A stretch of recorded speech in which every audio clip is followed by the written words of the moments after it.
तो हमारा second point है essential elements of a valid consideration, या हम इसको ये भी कह सकते हैं लीगल रूल्स ऑफ कंसिडरेशन। सबसे पहला पॉइंट हमारा है consideration must move at the desire of the promisor. Consideration move होगी only on the desire of the promisor. मतलब क्या इस बात का एग्जांपल देखते हैं, समझ में आएगा। ध्यान से देखो, एग्जांपल है हमारे सामने, ए के घर में आग लग गई। अब बी गया भागा भागा जाके ए की मदद करने के लिए और ए के घर की आग बुझा दी। बाद में बी ए के पास आता है और आके कहता है कि मुझे 10,000 रुपीज दो, मैंने तुम्हारी मदद करी। अब ये बताओ बी का ये जो क्लेम है 10,000 रुपीज का, क्या ये क्लेम जस्टिफाइड है? क्या बी को ए से 10,000 रुपीज मिल जाएंगे?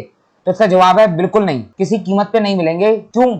आखिर उसका रीजन क्या है? बी ने तो ए की मदद करी थी, तो जब मदद करी थी बी ने ए को कंसिडरेशन दी थी मदद के तौर पे, तो ए को भी तो बी को वापस कंसिडरेशन में 10,000 रुपीज देने चाहिए। तो आखिर बी का ये क्लेम गलत कैसे हो गया? तो गलत इस तरीके से हो गया कि यहाँ पर ए बी के पास नहीं गया था मदद मांगने के लिए, बी ने अपनी मर्जी से मदद करी थी। बी ने जो मदद करी ए को, वो ए के डिजायर पर नहीं करी। यहाँ पर प्रोमिसर का डिजायर मौजूद नहीं है, और जब प्रोमिसर का डिजायर मौजूद नहीं है तो ये जो बी की मदद है, ये मदद एक वॉलंटरी एक्ट मानी जाएगी। वॉलंटरी एक्ट कभी भी कंसिडरेशन नहीं होती, इसीलिए बी की करी हुई मदद यहाँ पर कंसिडरेशन नहीं मानी जाएगी।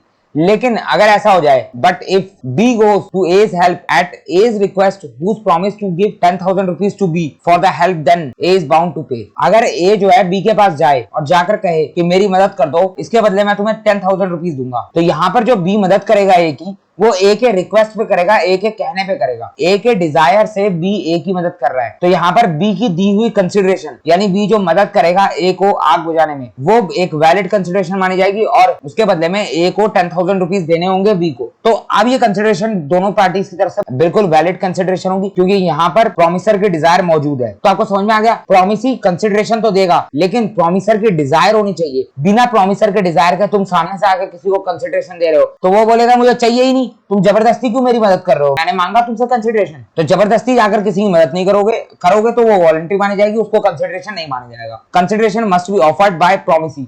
सीधी बात है, कंसिडरेशन कौन देता है? सबसे पहले प्रोमिसी देता है, प्रोमिसी तो देगा ही देगा। और द थर्ड पार्टी, देखो थर्ड पार्टी भी कंसिडरेशन दे सकती है। ऊपर हमने डेफिनेशन में पढ़ा था सबसे पहले कि कंसिडरेशन प्रोमिसर के डिजायर पर दी जाती है, और कंसिडरेशन या तो प्रोमिसी देता है या फिर कोई अदर पर्सन देता है। फर्स्ट पॉइंट की बात करते हैं, अभी के लिए आप थर्ड पार्टी को भूल जाओ। अभी आपसे कितना देखो, consideration must be offered by the promisee. Consideration promisee देता है, लेकिन कंसिडरेशन देगा तो प्रोमिसर के डिजायर पर होनी चाहिए वो कंसिडरेशन, एट द डिजायर और request of the promisor, an act done at the desire of third party. Consideration सिर्फ प्रोमिसर के डिजायर पे दी जाएगी और किसी के डिजायर पर नहीं दी जा सकती। अगर चाहे प्रोमिसी वॉलंटरी कंसिडरेशन दे रहा है या थर्ड पार्टी के डिजायर पर कंसिडरेशन दे रहा है, तो वो भी वैलिड कंसिडरेशन नहीं मानी जाएगी। एग्जांपल देखते हैं आखिर थर्ड पार्टी के डिजायर पे कंसिडरेशन कैसे दी जाती है। हमारा एक फेमस केस लॉ है दुर्गा प्रसाद वर्सेस बलदेव का, इसको ध्यान से देखो आप। यहाँ पर होता क्या है, इस केस के फैक्ट में आपको बता देता हूँ। यहाँ पर एक सिटी है, उसके एक टाउन के कलेक्टर ने दुर्गा प्रसाद को ऑर्डर दिया कि मार्केट के अंदर कुछ शॉप्स तैयार कर दो। अब दुर्गा प्रसाद कौन है? दुर्गा प्रसाद जो है वो बिल्डर है, उसको ऑर्डर दिया कि मार्केट के अंदर जो है शॉप्स तैयार कर दो।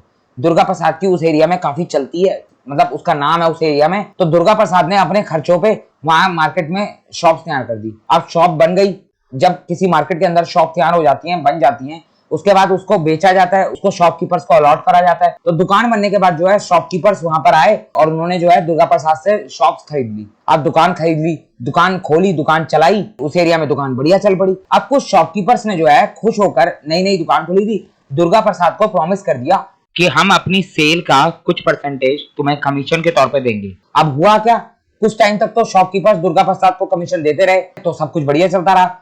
कुछ टाइम के बाद जो है शॉपकीपर्स ने कमीशन देना बंद कर दिया। अब दुर्गा प्रसाद को आया गुस्सा, उसने कोर्ट में केस कर दिया शॉपकीपर्स के खिलाफ कि जो है ये लोग मुझे कमीशन नहीं दे रहे। अब कोर्ट ने दुर्गा प्रसाद से पूछा कि आखिर ये लोग तुम्हें कमीशन किस बात का दें? दुर्गा प्रसाद ने बोला कि मैंने इनको दुकान बना के दी। अब कोर्ट ने शॉपकीपर से पूछा कि तुम इसे कमीशन क्यों नहीं दे रहे? इसने तुम्हें दुकान बना के दी, अब बदले में तुम्हें कमीशन तो देना चाहिए, दोनों तरफ से कंसिडरेशन जाना चाहिए। शॉपकीपर्स ने बोला कि दुर्गा प्रसाद ने हमें दुकान हमारे कहने पे नहीं बना के दी, हमारे बीच ऐसी कोई बात नहीं हुई थी कि दुर्गा प्रसाद हमें शॉप बना के देगा, उसके बदले में हम इसे कमीशन देंगे। ये शॉप जो है इस मार्केट के अंदर पहले तैयार हुई थी, उसके बाद हम आए थे और हमने इससे शॉप्स खरीदी थी। ये जो शॉप इसने बनाई है अपने खर्चे पे, ये कलेक्टर के ऑर्डर पे बनाई है, ना कि हमारे डिजायर पे बनाई है। अब कोर्ट ने बोला बात तो इनकी भी बिल्कुल सही है, तो कोर्ट ने दुर्गा प्रसाद से बोला कि ये जो शॉप्स तुमने तैयार कर दी है, ये तुमने कलेक्टर के ऑर्डर पे तैयार करके दिए, ना कि प्रोमिसर के डिजायर पे, यानी शॉपकीपर्स के डिजायर पे तैयार करके दिए।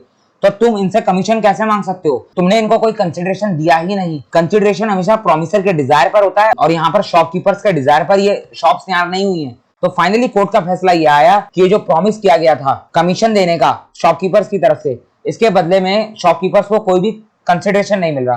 तो ये जो प्रॉमिस है was not supported by any consideration as the shop was constructed by Durga Prasad at the desire of the collector, not at the desire of the shopkeepers। तो यहाँ पर दुर्गा प्रसाद को किसी भी तरीके की कोई भी रिकवरी नहीं होगी कमीशन की। अभी जो केस लॉ है इसमें दुर्गा प्रसाद वो है जिसने केस फाइल किया था शॉपकीपर्स के ऊपर, और जो बलदेव है वो वन ऑफ द शॉपकीपर है। तो आपको क्लियर हो गया ये केस लॉ, और आपको ये बात भी क्लियर हो गई होगी कि कंसिडरेशन हमेशा प्रोमिसर के डिजायर पर होना चाहिए। अब यहाँ पर एक क्वेश्चन है, is it necessary that promisor himself should be benefited by consideration? अब देखो क्या बोला गया है, क्या ये जरूरी है कि प्रोमिसर को हमेशा खुद उस कंसिडरेशन का बेनिफिट मिलेगा?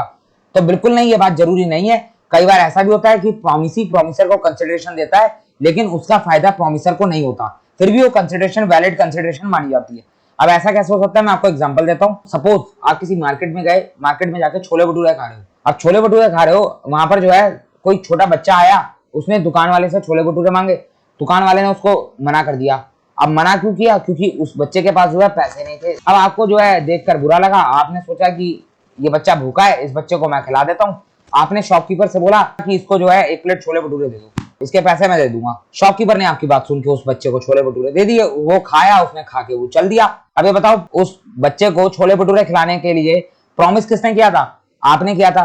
तो आप प्रॉमिसर हो, और छोले भटूरे दिए किसने थे? उस दुकान वाले ने दिए थे। तो वो कौन है? प्रॉमिसी है। प्रॉमिसर आप हो, आपके डिजायर पर दुकानदार ने आपको कंसिडरेशन दिया। अब आपकी मर्जी, आपने वो कंसिडरेशन खुद खाया या फिर जो है आपने उस बच्चे को खिला दिया। अब आपको उस कंसिडरेशन के बदले, उस छोले भटूरे के बदले पैसा तो देना ही पड़ेगा, चाहे फिर आपने उसका बेनिफिट खुद दिया हो या फिर जो है आपने उसका बेनिफिट किसी और को दिया हो। कंसिडरेशन तो आपके डिजायर पे दिया गया, तो कंसिडरेशन हमेशा प्रोमिसर के डिजायर पर होना चाहिए। अब ये जरूरी नहीं है कि प्रोमिसर को उस कंसिडरेशन का फायदा होगा ही होगा। कई बार प्रोमिसर को पर्सनली उस कंसिडरेशन का बेनिफिट नहीं होता, फिर भी कंसिडरेशन एकदम वैलिड कंसिडरेशन मानी जाती है। तो क्लियर होगा आपको।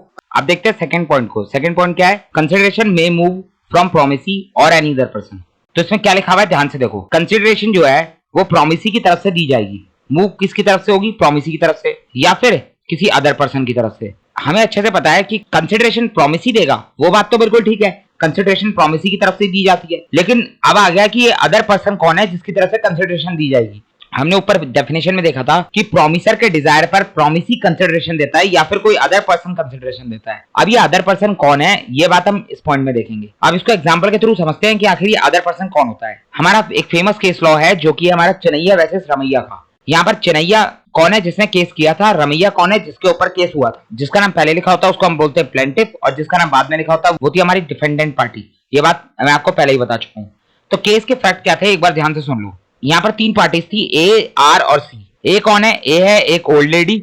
आर कौन है? आर है ए की डॉटर। और सी कौन है? सी है ए का ब्रदर। एक ओल्ड लेडी थी, वो जो है बहुत अमीर थी, उसके पास बहुत सारी प्रॉपर्टी थी।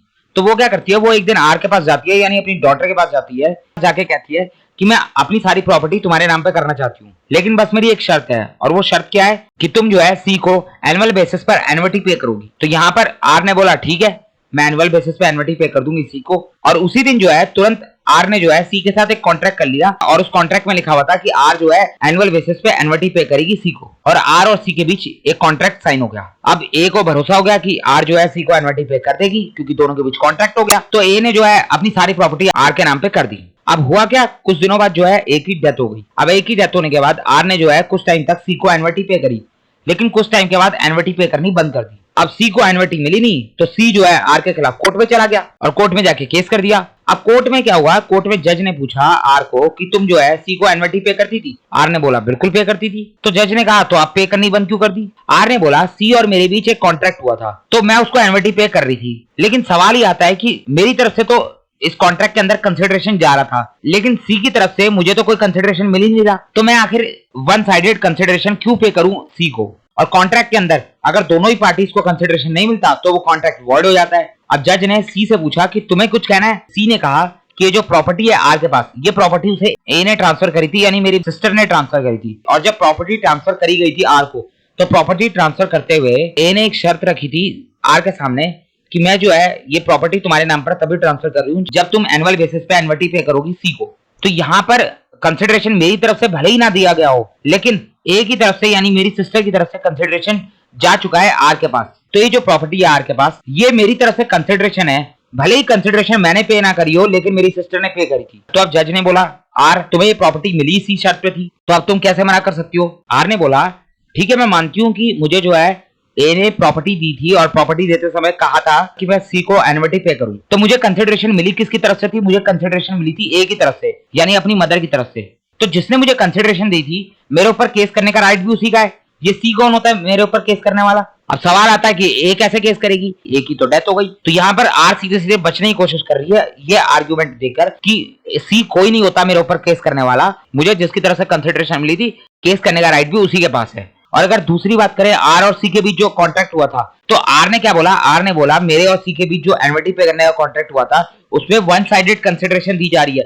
कंसिडरेशन सिर्फ मैं पे कर रही हूँ, बदले में आर तो मुझे कोई कंसिडरेशन दे नहीं रहा। तो आर होता कौन है मेरे ऊपर केस फाइल करने वाला? तो यहाँ पर कोर्ट की तरफ से क्या जजमेंट आया? कोर्ट ने सारे आर्गुमेंट को सुना और फाइनली अपना जजमेंट क्या सुनाया, आप ध्यान से सुनो। कोर्ट ने कहा कि ओल्ड लेडी की डेथ हो चुकी है, तो वो तो केस कर नहीं सकती आर के ऊपर। अब सवाल आता है जो दूसरा कॉन्ट्रैक्ट बना था आर और सी के बीच एनुइटी पे करने वाला, तो कोर्ट ने कहा कि ये जो आर का आर्गुमेंट है सी की तरफ से कंसिडरेशन नहीं मिलने वाला, ये आर्गुमेंट वैलिड नहीं है। तो कोर्ट ने कहा आर से कि आप जाके जो है सेक्शन 2 क्लॉज डी की कंसिडरेशन की डेफिनेशन को पढ़ो, उसमें क्या लिखा हुआ है। उसमें क्लियरली लिखा हुआ है कि अगर दो पार्टीज के बीच कॉन्ट्रैक्ट होता है तो कंसिडरेशन जो है वो प्रोमिसी की तरफ से भी दिया जा सकता है या किसी अदर पर्सन की तरफ से भी दिया जा सकता है। यहाँ पर आर जो है वो प्रोमिसर है और सी जो है वो प्रोमिसी है। दोनों के बीच एक कॉन्ट्रैक्ट बना था जिसमें आर ने सी को प्रॉमिस किया था कि वो एनुअल बेसिस पे एनुइटी पे करेगी। कंसिडरेशन भले ही प्रोमिसी की तरफ से नहीं जा रहा, यानी सी की तरफ से नहीं जा रहा, लेकिन अदर पर्सन की तरफ से कंसिडरेशन गया है, यानी सी के बिहाफ पे ए ने कंसिडरेशन दिया हुआ है। तो यहाँ पर सी कंसिडरेशन दे यानी प्रोमिसी कंसिडरेशन दे या फिर कोई अदर पर्सन कंसिडरेशन दे,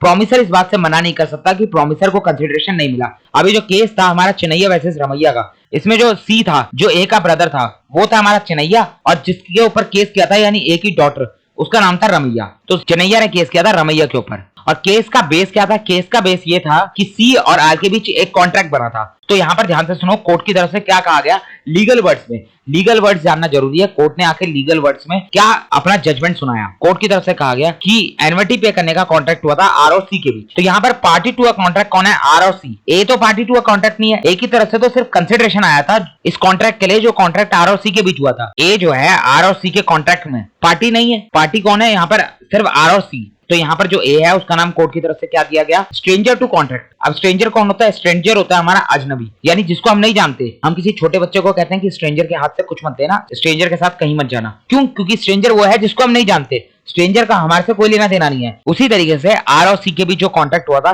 उसमें ए का कोई लेना देना नहीं था। ए जो है वो स्ट्रेंजर थी इन दोनों के कॉन्ट्रैक्ट में। ए पार्टी टू अ कॉन्ट्रैक्ट नहीं है। तो ए को कोर्ट ने बोला कि ए जो है आर और सी के कॉन्ट्रैक्ट में स्ट्रेंजर टू कॉन्ट्रैक्ट है। ए जो है स्ट्रेंजर है इस कॉन्ट्रैक्ट के लिए। अब कोर्ट ने सी को भी एक नाम दिया। सी को क्या नाम दिया? अभी बताओ, सी की तरफ से कंसिडरेशन जा रही थी? बिल्कुल नहीं जा रही थी। कंसिडरेशन किसकी तरफ से गई थी? कंसिडरेशन गई थी ए की तरफ से। तो कंसिडरेशन से सी का कोई लेना देना नहीं था। सी जो है कंसिडरेशन के लिए स्ट्रेंजर था। भले ही वो पार्टी टू अ कॉन्ट्रैक्ट था, लेकिन कंसिडरेशन तो सी की तरफ से नहीं जा रही थी। तो कोर्ट ने बोला सी जो है वो स्ट्रेंजर टू कंसिडरेशन है, यानी कंसिडरेशन के लिए सी स्ट्रेंजर है। सी कंसिडरेशन पे नहीं कर रहा। कंसिडरेशन किसने पे करी? कंसिडरेशन ए ने पे करी। और ए कौन है? ए जो है स्ट्रेंजर टू कॉन्ट्रैक्ट है। ए का कॉन्ट्रैक्ट से कोई लेना देना नहीं है। तो यहाँ पर दोनों को कोर्ट ने अलग अलग नाम दिया। कोर्ट ने एक लाइन बोली और वो लाइन क्या थी आप ध्यान से सुनो। कोर्ट ने कहा stranger to consideration can sue on a contract provided he is not a stranger to contract. ध्यान से समझो इस लाइन को। Stranger to consideration can sue, यानी स्ट्रेंजर टू कंसिडरेशन जो है वो केस फाइल कर सकता है। स्ट्रेंजर टू कंसिडरेशन कौन था हमारे यहाँ पर? स्ट्रेंजर टू कंसिडरेशन था हमारा सी। तो ये सी जो है वो केस फाइल कर सकता है, बस शर्त ये है, साफ साफ लिखा हुआ है, provided he is not a stranger to contract, यानी शर्त ये है कि जो स्ट्रेंजर टू कंसिडरेशन है वो स्ट्रेंजर टू कॉन्ट्रैक्ट नहीं होना चाहिए। समझ लो बात को। अब मुझे बताओ स्ट्रेंजर टू कॉन्ट्रैक्ट कौन होता है? स्ट्रेंजर टू कॉन्ट्रैक्ट वो पार्टी होती है जिनके बीच कॉन्ट्रैक्ट नहीं हुआ होता। तो यहाँ पर कॉन्ट्रैक्ट किसके बीच हुआ है? आर और सी के बीच। तो आर और सी दोनों ही पार्टी टू अ कॉन्ट्रैक्ट है, तो दोनों में से कोई भी स्ट्रेंजर टू कॉन्ट्रैक्ट तो नहीं है। अब बात करें स्ट्रेंजर टू कंसिडरेशन की, तो सी हमारा स्ट्रेंजर टू कंसिडरेशन है। तो कोर्ट की तरफ से कहा गया कि स्ट्रेंजर टू कंसिडरेशन जो है वो केस फाइल कर सकता है, बस वो स्ट्रेंजर टू कॉन्ट्रैक्ट नहीं होना चाहिए। तो कोई भी पर्सन जो पार्टी टू अ कॉन्ट्रैक्ट है वो भले ही स्ट्रेंजर टू अ कंसिडरेशन क्यों ना हो, वो सामने वाली पार्टी के ऊपर केस फाइल कर सकता है। तो यहाँ पर स्ट्रेंजर टू कंसिडरेशन कौन है? हमारा चिनैया। जबकि स्ट्रेंजर टू कॉन्ट्रैक्ट कौन है? ए यानी ओल्ड लेडी। तो आपको क्लियर हो गया, कॉन्ट्रैक्ट हुआ था चिनैया वर्सेस रामैया के बीच। तो एक बार पढ़ लेते हैं ऊपर हमारा क्या लिखा गया है। कंसिडरेशन में be supplied by the promisee और एनी अदर पर्सन। तो आपको क्लियर हो गया, कंसिडरेशन जो है प्रोमिसी की तरफ से भी दिया जा सकता है या फिर किसी अदर पर्सन की तरफ से भी दिया जा सकता है। As long as there is a consideration it is not important who has given it. तो जरूरी हमारे लिए यह है कि कंसिडरेशन मिलना चाहिए, कौन देगा इस बात से कोई फर्क नहीं पड़ता। तो आपको क्लियर हो गया हमारा पॉइंट। आपका जो केस लॉ था चनैया वर्सेस रमैया का, ये केस लॉ मैंने आपका पूरा यहाँ पर लिखा हुआ है अच्छे से। जो बातें मैंने आपको बताई वो सारी बातें जो है यहाँ पर आपको देखने को मिल जाएंगी, आप उसको अच्छे से पढ़ सकते हो। अब देखते हैं हम अपना थर्ड पॉइंट, कंसिडरेशन में भी पास्ट, प्रेजेंट और फ्यूचर। कंसिडरेशन पास्ट भी हो सकती है, प्रेजेंट भी हो सकती है, फ्यूचर भी हो सकती है। हमने देखा था कंसिडरेशन की डेफिनेशन में साफ साफ क्लियरली लिखा था, आप देख सकते हो यहाँ पर कंसिडरेशन की डेफिनेशन दी गई थी। कंसिडरेशन पास्ट में भी दी जा सकती है, प्रेजेंट में भी दी जा सकती है और फ्यूचर में भी दी जा सकती है। तो अब पास्ट, प्रेजेंट, फ्यूचर में किस तरीके से दी जा सकती है वो एक बार देख लेते हैं। सबसे पहले बात करते हैं पास्ट कंसिडरेशन की। पास्ट कंसिडरेशन क्या होती है?